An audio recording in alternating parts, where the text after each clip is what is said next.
तो चलिए दोस्तों, जितने भी छात्र एग्जाम देने वाले हैं बिहार बोर्ड से, यहाँ पे मैट्रिक का दोस्तों विज्ञान का काफ़ी इंपॉर्टेंट क्वेश्चन है दोस्तों। यहाँ से आप चाहे फर्स्ट पाली में दे रहे हो या फिर सेकंड पाली में, ठीक है, दोनों छात्रों के लिए ये वीडियो काफ़ी इंपॉर्टेंट है। और जितने भी क्वेश्चंस मैं बता रहा हूँ यहाँ पे वो सारे के सारे वायरल टाइप क्वेश्चन है, ठीक है। वीडियो को अंत तक सभी देखना, एक एक प्रश्न यहाँ पे इंपॉर्टेंट होगा आप सभी के लिए। प्रश्न संख्या 1 से 80 तक आप लोग को वस्तुनिष्ठ प्रश्न दिए जाएंगे, जिनमें से किन्हीं सिर्फ और सिर्फ 40 प्रश्नों का आप लोग को उत्तर देना पड़ेगा, ठीक है।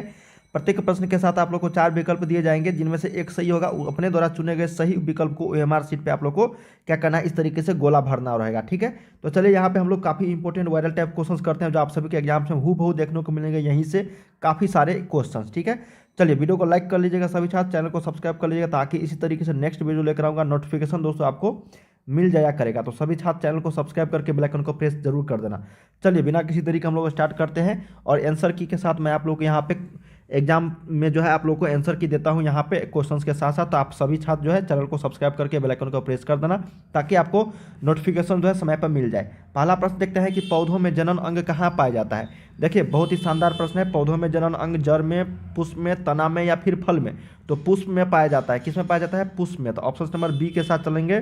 पौधों में जनन अंग कहा जाता है? पुष्प में। सेकेंड नंबर प्रश्न है कि प्रकाश संश्लेषण की क्रिया कहाँ पे होती है। तो प्रकाश संश्लेषण की क्रिया जानते होंगे, जंतु में नहीं होती है, कवकों में भी नहीं होती है, परजीवियों में नहीं होती है। ऑप्शन नंबर डी के साथ चले जाएंगे, हरे पौधों में होता है। किसमें? ग्रीन प्लांट्स में, ठीक है, हरे पौधे।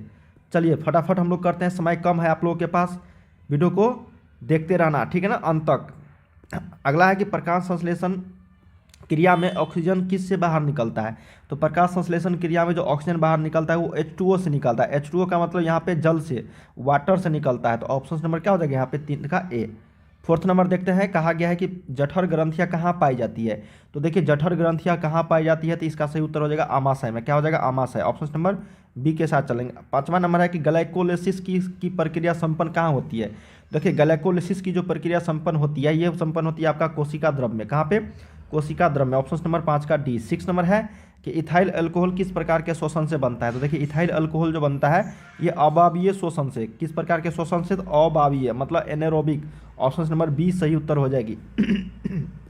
अगला यहाँ पे कि सबसे छोटी अंतःस्रावी ग्रंथि कौन है। तो देखिए सबसे छोटी अंतःस्रावी ग्रंथि की अगर बात करेंगे तो पिट्यूटरी हो जाएगा। क्या हो जाएगा? पिट्यूटरी। ऑप्शन नंबर 7 का बी। 8 नंबर है यहाँ पे कि पौधों के वायवीय भागों से जल के ह्रास की क्रिया कहलाती है। देखिए पौधों के वायवीय भागों से जल के ह्रास की जो क्रिया कहलाती है उसको हम लोग बोलते हैं वाष्प उत्सर्जन। क्या बोलते हैं? वाष्प उत्सर्जन। नेक्स्ट प्रश्न देखते हैं, कहा गया है कि घेंघा रोग पनपता है। देखिए घेंघा रोग जो पनपता है किससे पनपता है। देखिए घेंघा रोग की अगर बात करेंगे दोस्तों हम लोग, तो घेंघा रोग पनपता है आपका आयोडीन की कमी से। किससे? आयोडीन की कमी से। तो 9 का सही उत्तर सी हो जाएगा। अगला देखते हैं, यहाँ पे कहा गया कि रक्त में हल्के पीले रंग के चिपचिपे द्रव को क्या कहते हैं। तो रक्त में हल्के पीले रंग के चिपचिपे द्रव को हम लोग बोलते हैं प्लाज्मा। क्या बोलते हैं? प्लाज्मा। ऑप्शन नंबर यहाँ पे 10 का ए सही उत्तर हो जाएगा। 11 नंबर देखते हैं, थोड़ा सा फास्ट कर रहे हैं, ठीक है ना, समय कम है, आप लोगों को ज़्यादा प्रैक्टिस सेट कीजिए। रक्तचाप मापने के उपकरण को क्या कहते हैं। पहली और दोनों पाली दोनों छात्रों के लिए काफ़ी शानदार यहाँ पे क्वेश्चन हम लोग लेकर आ रहे हैं, ठीक है ना। रक्तचाप मापने के, देखिए ब्लड प्रेशर को मापने का हम लोग स्फिग्मोमीटर बोलते हैं। ऑप्शन नंबर डी के साथ चलेंगे, याद रखिएगा। अगला है कि वाष्पोत्सर्जन की क्रिया किस में होती है। तो वाष्पोत्सर्जन की जो क्रिया होती है वो आपका सिर्फ और सिर्फ पौधों में होती है। किस में होती है? पौधों में, प्लांट्स में। Option number B. अगला प्रश्न है 13 नंबर की, निम्नलिखित में से किस में खुला परिसंचरण तंत्र पाया जाता है। तो खुला परिसंचरण तंत्र पाया जाता है तिलचट्टा में। किस में? तिलचट्टा में। ऑप्शन नंबर 13 का सी। 14 नंबर देखते हैं, कॉकरोच बोलते हैं उसको इंग्लिश में। रक्त क्या है। तो रक्त एक दोस्तों उत्तक है, पदार्थ है या फिर कोशिका है। तो रक्त एक टिश्यू है। क्या है? उत्तक है। Option number B. अगला देखते हैं, यहाँ पे नेक्स्ट प्रश्न देखते हैं कि मूत्र का पीला रंग किस वर्ण के कारण होता है। देखिए मूत्र का जो पीला रंग होता है वो यूरोक्रोम के कारण होता है। तो 15 का सही उत्तर क्या जाएगा यहाँ पे? सी। चलिए 16 नंबर देखते हैं, कहा गया है कि निम्नलिखित में से कौन एक उभयलिंगी जंतु है। तो उभयलिंगी जंतु केंचुआ हो जाएगा। क्या हो जाएगा? केंचुआ। ऑप्शन नंबर डी के साथ चलेंगे, केंचुआ। नेक्स्ट देखते हैं, उभयचर हम लोग उभयलिंगी, ठीक है। अगला है कि यूरिया रक्त में कहाँ से प्रवेश करती है। तो यूरिया जो है रक्त में यकृत से प्रवेश करती है, लीवर से। ऑप्शन नंबर सी के साथ चलेंगे, 17 का। नेक्स्ट प्रश्न देखते हैं, यहाँ पे चुन चुन के जवाब देना है आप लोग को। 80 प्रश्न में सिर्फ और सिर्फ 40 का अपने ओएमआर शीट पे। अगला है कि जैव आवर्धन प्रदर्शित करने वाला रसायन क्या है। तो जैव आवर्धन जो है प्रदर्शित करने वाला रसायन जो है वो आपका डीडीटी है। क्या है? DDT. Option number B. Next है कि निम्नलिखित में से कौन सा जो एक प्राथमिक उपभोक्ता है, प्राथमिक उपभोक्ता की अगर बात करेंगे हम लोग तो हो जाएगा शाकाहारी। क्या हो जाएगा? शाकाहारी। 19 का बी। नेक्स्ट प्रश्न देखते हैं, कहा गया है कि निम्नलिखित में से कौन एक भूमिगत जल का उदाहरण है। तो भूमिगत जल का उदाहरण कौन सा है? कुआं है। क्या है? कुआं। तो ऑप्शन नंबर 20 का ए जो है ये करेक्ट हो जाएगी। नेक्स्ट प्रश्न देखते हैं, कहा गया है कि प्राकृतिक चुनाव द्वारा जीवों का विकास क्या कहलाता है। देखिए, प्राकृतिक चुनाव द्वारा जीवों का विकास कहलाता है डार्विनवाद। क्या कहलाता है? डार्विनवाद। ऑप्शन नंबर यहाँ पे सी जो है करेक्ट हो जाएगी। 22, हरे पौधे क्या कहलाते हैं। तो हरे पौधे जो है उत्पादक कहलाते हैं। क्या कहलाता है? उत्पादक, प्रोड्यूसर। ऑप्शन नंबर 22 का सी। नेक्स्ट प्रश्न देखते हैं, कहा गया कि अंड उत्सर्ग का कारण क्या है। तो देखिए, अंड उत्सर्ग का कारण अगर बनता है तो वो आपका FSH हार्मोन होता है। ऑप्शन नंबर यहाँ पे सी करेक्ट हो जाएगी। नेक्स्ट है यहाँ पे कि लैंगरहैंस की दूपिकाएँ कहाँ पाई जाती है। तो लैंगरहैंस की दूपिकाएँ जो पाई जाती है ये आपका अग्नाशय में पाया जाता है। ऑप्शन नंबर यहाँ पे सी जो है करेक्ट हो जाएगी। नेक्स्ट प्रश्न देखते हैं कि थायरॉक्सिन हार्मोन के संश्लेषण में निम्नलिखित में किसका होना आवश्यक होता है। देखिए, थायरॉक्सिन हार्मोन के संश्लेषण में उपयुक्त जो होता है ये आपका आयोडीन होता है। तो ऑप्शन नंबर 25 का डी करेक्ट हो जाएगी। 26 देखते हैं कि निश्चल कणिकाएँ कहाँ पाई जाती है। तो निश्चल कणिकाएँ जो पाई जाती है ये पाई जाती है आपका न्यूरॉन में। कहाँ पे? न्यूरॉन में। ऑप्शन नंबर सी के साथ चलेंगे। नेक्स्ट देखते हैं यहाँ पे कि मानव मस्तिष्क का वजन कितना होता है। तो मानव मस्तिष्क का जो वजन होता है ये 1.2 से 1.4 kg के बीच में होता है। तो 27 का सही उत्तर क्या हो जाएगा यहाँ पे? सी। 28 देखते हैं, कहा गया है कि निकट दृष्टि दोष अथवा दूर दृष्टि दोष के निवारण हेतु प्रयुक्त लेंस द्वारा बना प्रतिबिंब जो होता है वो क्या होता है। देखिए, निकट दृष्टि दोष अथवा दूर दृष्टि दोष के निवारण हेतु प्रयुक्त लेंस का तो दोनों होता है ना, ये वास्तविक भी होता है उल्टा भी होता है। ठीक है ना। तो 28 का सही उत्तर किसके साथ चलेंगे? डी के साथ चलेंगे, वास्तविक और उल्टा दोनों। नेक्स्ट है कि साइड मिरर के रूप में किसका प्रयोग होता है। तो उत्तल दर्पण का। बहुत ही वीवीआई प्रश्न है, याद रखिएगा। ऑप्शन नंबर यहाँ पे ए के साथ चलेंगे, उत्तल दर्पण हो जाएगा सही उत्तर। चलिए नेक्स्ट प्रश्न देखते हैं, कहा गया है 30 नंबर के अवतल लेंस द्वारा प्राप्त प्रतिबिंब जो होता है क्या होता है। देखिए, अवतल लेंस द्वारा प्राप्त प्रतिबिंब को हम लोग बोलते हैं आभासी, सीधा, छोटा। इनमें से सभी हो जाएगा। ऑप्शन नंबर यहाँ पे 30 का डी राइट हो जाएगा। 31 है कि ऊर्जा का एसआई मात्रक। तो ऊर्जा का एसआई मात्रक पूछा जाएगा तो जूल होता है। ठीक है ना। और ऊर्जा का व्यवहारिक मात्रक इलेक्ट्रॉन वोल्ट होता है, किलोवाट घंटा होता है। ये व्यवहारिक मात्रक हो गया। एसआई यूनिट पूछा जाएगा तो जूल होगा। 32 देखते हैं कि आकाश का नीला रंग होना किस परिघटना का परिणाम है। तो आकाश का नीला रंग होना ये परिणाम जो है परिकिरणन के, प्रकाश के परिकिरणन के कारण होता है। अगला है दोस्तों यहाँ पे नेक्स्ट प्रश्न कि सामान्य नेत्र के लिए सुस्पष्ट दृष्टि की न्यूनतम दूरी जो होती है वो 25 सेंटीमीटर होता है। तो ऑप्शन नंबर यहाँ पे सी करेक्ट हो जाएगी। और अधिकतम दूरी जो है वो होता है आपका अनंत। अधिकतम दूरी न्यूनतम 25। किसी उत्तल लेंस का फोकस दूरी इतना है तो उसकी क्षमता जो होगी कितनी होगी। तो उत्तल लेंस है ना तो +2 डायोप्टर होगा। क्या होगा? +2 डायोप्टर। ऑप्शन नंबर 34 का डी। 35 है कि एक प्रिज्म कितने सतहों से गिरा होता है। तो 5 सतहों से गिरा होता है। तो 35 का सही उत्तर डी करेक्ट हो जाएगी। अगला है कि अभिनेत्र लेंस की फोकस दूरी में परिवर्तन किया जाता है किसके द्वारा। तो किसके द्वारा हम लोग करते हैं? सही उत्तर हो जाएगा पक्षमाभी पेशियों द्वारा। किसके द्वारा? पक्षमाभी पेशियों द्वारा। ठीक है ना, सिलेरी मसल्स के द्वारा। अगला है कि प्रकाश के परावर्तन के कितने नियम है। प्रकाश के परावर्तन और अपवर्तन के दोनों दो नियम है। ठीक है ना, प्रकाश के परावर्तन के भी 2 नियम और आपका अपवर्तन के भी कितने नियम? 2 नियम। ठीक है, ऑप्शन नंबर बी हो जाएगा। अगला है कि फोटोग्राफी कैमरा का अभिदृश्यक दृश्य जो होता है क्या होता है। देखिए, फोटोग्राफी कैमरा का अभिदृश्यक जो होता है ये आपका दोस्तों सही उत्तर हो जाएगा उत्तल लेंस होता है। ऑप्शन नंबर 38 का ए। 39 है कि यदि एक किरण अवतल दर्पण पर लंबवत आपतित होता है तो परावर्तन के बाद किरण किस बिंदु से होकर गुजरेगी। काफ़ी शानदार प्रश्न है। तो ये गुजरेगा आपका किस से होके? तो फोकस से होके। ऑप्शन नंबर 39 का ए। नेक्स्ट देखते हैं यहाँ पे 40 नंबर। कहा गया है आपका कि यदि एक प्रिज्म से एक वर्णीय किरण गुजरे तो इसका नहीं होगा। क्या नहीं होगा? अपवर्तन, विचलन या वर्ण विक्षेपण। तो 40 का सही उत्तर हो जाएगा वर्ण विक्षेपण में से कोई नहीं। तो 41 का जो सही उत्तर ऑप्शन नंबर आपका सी हो जाएगा। गतिमान हवा को यहाँ पे मूलतः काम होता है कुंडली को घुमाने का। ठीक है ना, पवन विद्युत यंत्र में। तो 41 का सही उत्तर किसके साथ चलेंगे? सी के साथ। 42 देखते हैं कि कांच की अवतल लेंस की वायु में शक्ति होती है कितनी होती है बताओ।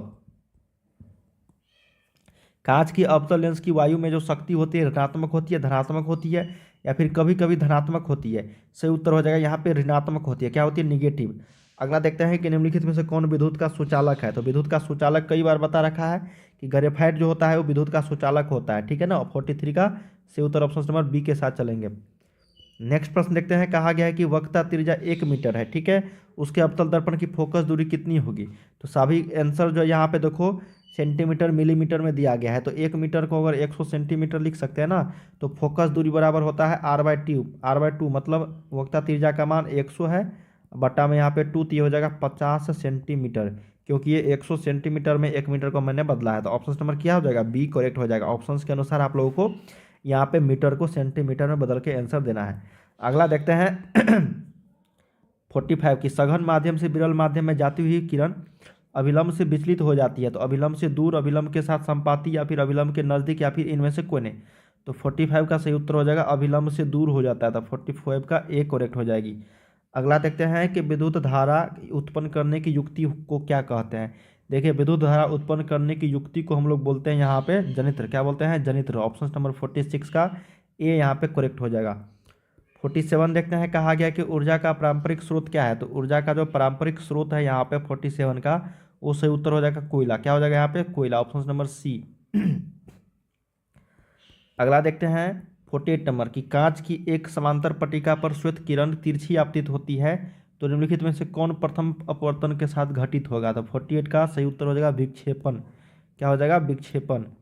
नेक्स्ट देखते हैं 49 नंबर, कहा गया है कि हमारे घरों में जो विद्युत आपूर्ति की जाती है वो कितने दिश धारा या फिर प्रत्यावर्तित। हम लोग को पता है कि हमारे घरों में आता है प्रत्यावर्ती धारा, मतलब अल्टरनेटिंग करंट आता है। तो ऑप्शन नंबर यहाँ पे 49 का सी करेक्ट हो जाएगी, ठीक है ना। जस्ता की परमाणु संख्या, Zn का परमाणु संख्या क्या होता है, जिंक का। तो देखिए जिंक का परमाणु संख्या की अगर बात करेंगे हम लोग तो ये होता है 30। क्या होता है, 30। ऑप्शन नंबर डी के साथ चलेंगे।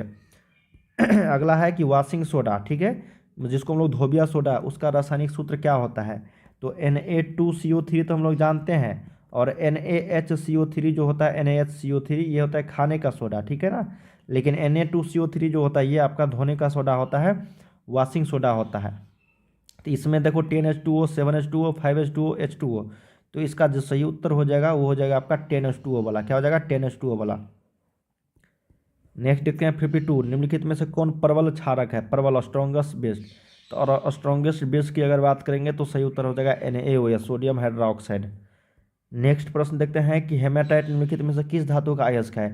तो आयरन का क्या यहाँ पे जो है ओर है, ठीक है ना, ओर मतलब अयस्क है, हेमाटाइट, मैग्नेटाइट, ये सारे लोहा का अयस्क है। अगला देखते हैं 54 नंबर, कहा गया कि सल्फाइड अयस्क का सांद्रण निम्नांकित में से किस विधि द्वारा होता है। देखिए दोस्तों काफ़ी क्वेश्चन जो है ये 54 नंबर काफ़ी शानदार है। कहा गया कि सल्फाइड अयस्क का सांद्रण हम लोग किस विधि द्वारा करते हैं। तो फेन उत्प्लावन विधि द्वारा। किसके द्वारा, फेन उत्प्लावन विधि द्वारा। ऑप्शन नंबर डी हो जाएगा 54 का। 55 देखते हैं कि अभिक्रिया है कोई 2Zn प्लस O2, जो 2ZnO किस प्रकार की अभिक्रिया है। तो ये बैलेंस अभिक्रिया है, ठीक है ना, जिसको हम लोग यहाँ पे विस्थापित तो नहीं हो रहा है। तो 55 का जो सही उत्तर हो जाएगा यहाँ पे उपचयन। क्या हो जाएगा, ऑक्सीडेशन। ऑप्शन नंबर 55 का ए।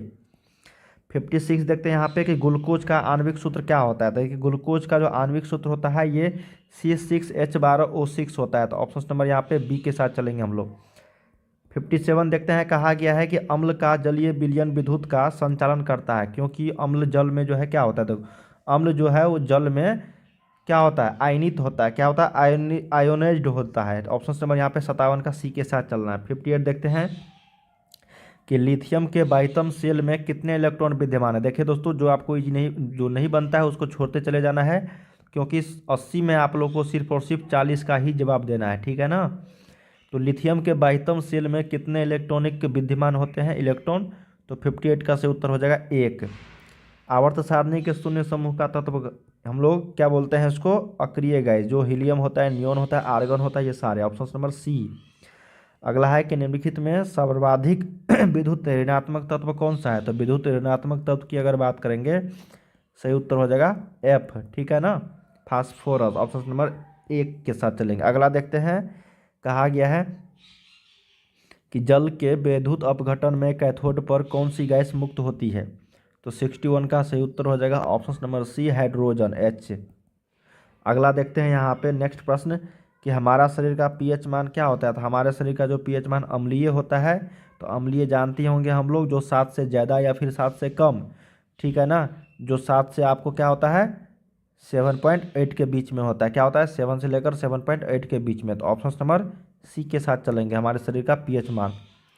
अगला देखते हैं यहाँ पे 63 कि निम्नलिखित यौगिकों में कौन सा अम्ल है। तो अम्ल की बात अगर करेंगे हम लोग तो यहाँ पे क्या हो जाएगा 63 का H2SO4 एक हाइड्रोक्लोरिक अम्ल होता है ये। ऑप्शन नंबर यहाँ पे सॉरी सल्फ्यूरिक अम्ल, हाइड्रोक्लोरिक नहीं सल्फ्यूरिक अम्ल है ये। Option number D. निम्नलिखित में से कौन संश्लेषित सूचक है। संश्लेषित सूचक की अगर बात करेंगे हम लोग तो सही उत्तर हो जाएगा मेथिल ऑरेंज। ऑप्शन नंबर 64 का सी।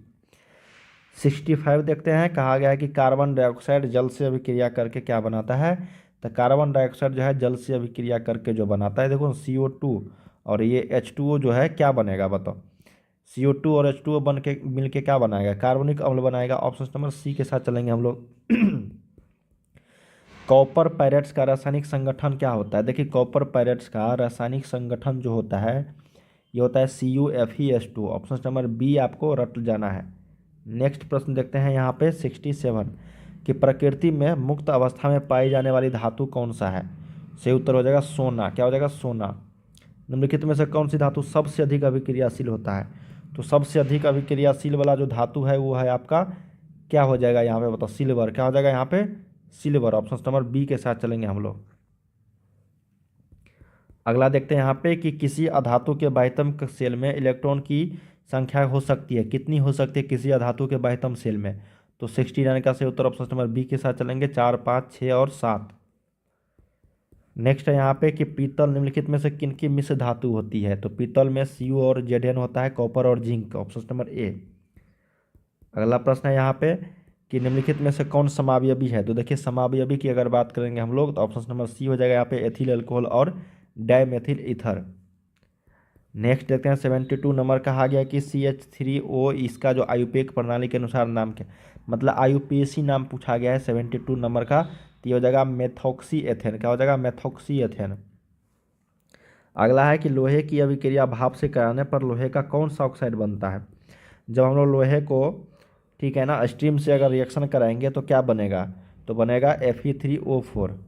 अगला है कि एक तत्व की परमाणु संख्या 16 है, आवर्त सारणी में इस तत्व की वर्ग संख्या क्या होगी। वर्ग संख्या पूछा गया है मतलब ग्रुप कौन सा होगा ग्रुप। तो कौन से ग्रुप में होगा ये आपका परमाणु संख्या जो 16 वाला है। ठीक है तो 74 का सही उत्तर हो जाएगा ऑप्शन नंबर आपका सी हो जाएगा 16वां ग्रुप में। क्या हो जाएगा 16वां ग्रुप में। अगला देखते हैं 75 नंबर कहा गया है कि निम्नलिखित में से कौन सी धातु तनु सल्फ्यूरिक अम्ल के साथ अभिक्रिया नहीं करती है। Cu। क्या हो जाएगा यहाँ पे कॉपर। नेक्स्ट प्रश्न देखते हैं कि एक मिश्र धातु में 90% Cu और 10% टीन है, तो इस मिश्र धातु का नाम क्या है। तो सही उत्तर हो जाएगा यहाँ पे ब्रोंज। क्या हो जाएगा bronze. Option number B. Next देखते हैं कहा गया है कि जिंक सोडियम हाइड्रोक्साइड के साथ अभिक्रिया करके क्या बनाता है। तो ये बनाता है H2 gas, hydrogen gas. Next प्रश्न है यहाँ पे कि निम्नलिखित में से कौन सी धातु वायु में उच्च ताप पर गर्म किए जाने पर भी ऑक्सीजन से संयोग नहीं करती है। सही उत्तर हो जाएगा Ag। क्या हो जाएगा Ag सिल्वर।